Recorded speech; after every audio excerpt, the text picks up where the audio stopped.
El sainete del Río de la Plata. Un saludo para todos los escuchas. Les doy la bienvenida a mi podcast Decime Bandoneón, un punto dedicado al estudio de la historia del tango, especialmente de sus letras, a través de otra mirada. La vez pasada hablamos del tango Malena. Mi invitado de hoy es el sainete en el Río de la Plata.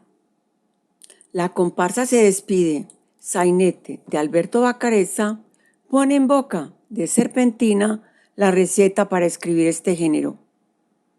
El asunto es que un inglés le pregunta al personaje, ¿y qué es eso del sainete porteño? Serpentina le responde, poca cosa, un patio de conventillo, un italiano encargado, un yo llega retobao, una percanta, un vivillo, dos malevos de cuchillo, un chamullo, una pasión, choque, celos, discusión, desafío, puñalada, aspamento, disparada, auxilio, cana, telón.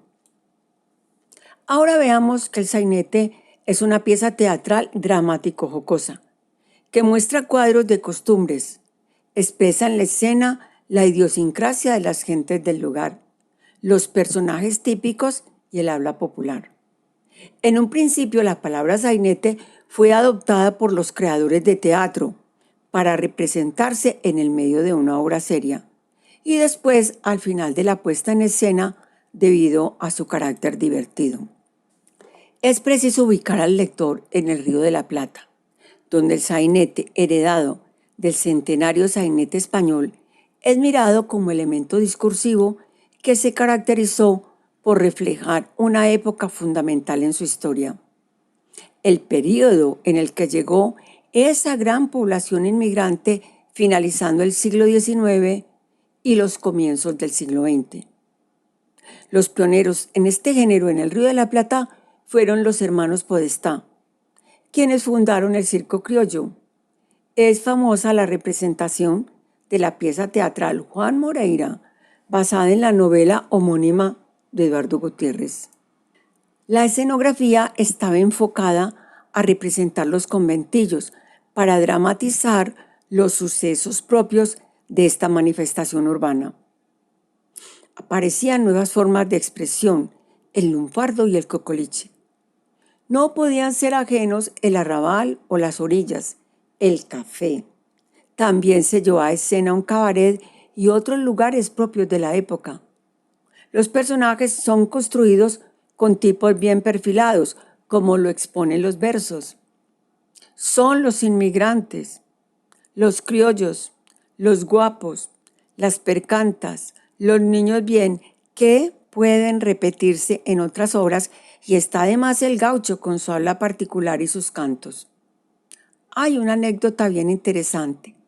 A los españoles les decían gallegos, a los italianos tanos, a los rusos judíos y a todos los que venían del Imperio Otomano los llamaban turcos.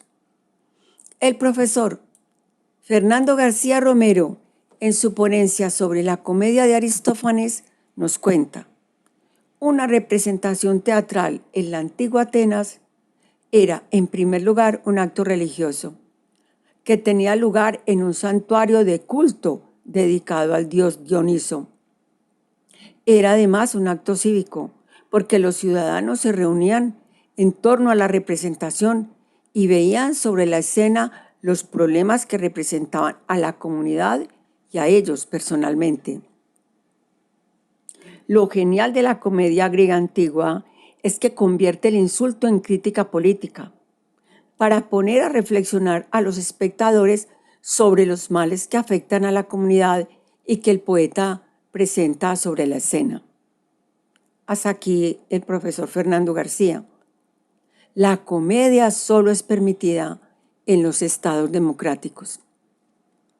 Entre tantos sainetes, sería imperdonable, por lo menos para mí, no exponer algunos datos sobre Delikatessenhaus, bar alemán, de Alberto Westbach, en colaboración con Samuel Linig.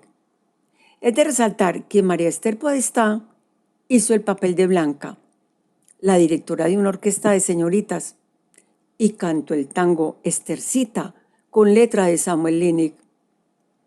Lo tuvo que repetir hasta el cansancio con la bella música que le compuso Enrique Delfino. Este tango es recordado como fundador del género de las milonguitas. Posteriormente se bautizó Milonguita Estercita. Por otro lado, creó el mito del personaje verdadero en el que se inspiró Linig. Pero eso es otro cuento. Antes de terminar, veamos el significado de las palabras mencionadas en lunfardo. Yo llega, según José Govelo, es la forma bérrica de gallego. Percanta, amante, querida, concubina. Chamullo, según José Govelo, del caló chamullar, conversar. Aspaviento, exageración del estado de ánimo. Cana, prisión, viene del véneto encadenar, encadenar. Deploro, de corazón, dar punto final, puesto que existen muchos títulos de sainetes, como autores y compañías de teatro. Quedó en deuda con el Conventillo de la Paloma, uno de los sainetes más representativos del género, y de su autor, Alberto Bacarezza, y le rendiré un sentido homenaje a los hermanos Podestá. Sin embargo, es justo contarles lo que respondió el inglés ante la explicación de Serpentina. ¿Y todo eso es la sainete? Le contesta Serpentina, no se apure, don mister, que voy a mandarle el resto, pues debajo de todo esto tan sencillo al parecer, debe el sainete tener, rellenando su armazón, la humanidad, la emoción, la alegría, los donaires y el color de Buenos Aires metido en el corazón. En otro momento continuaremos conversando sobre tango, su historia y sus letras.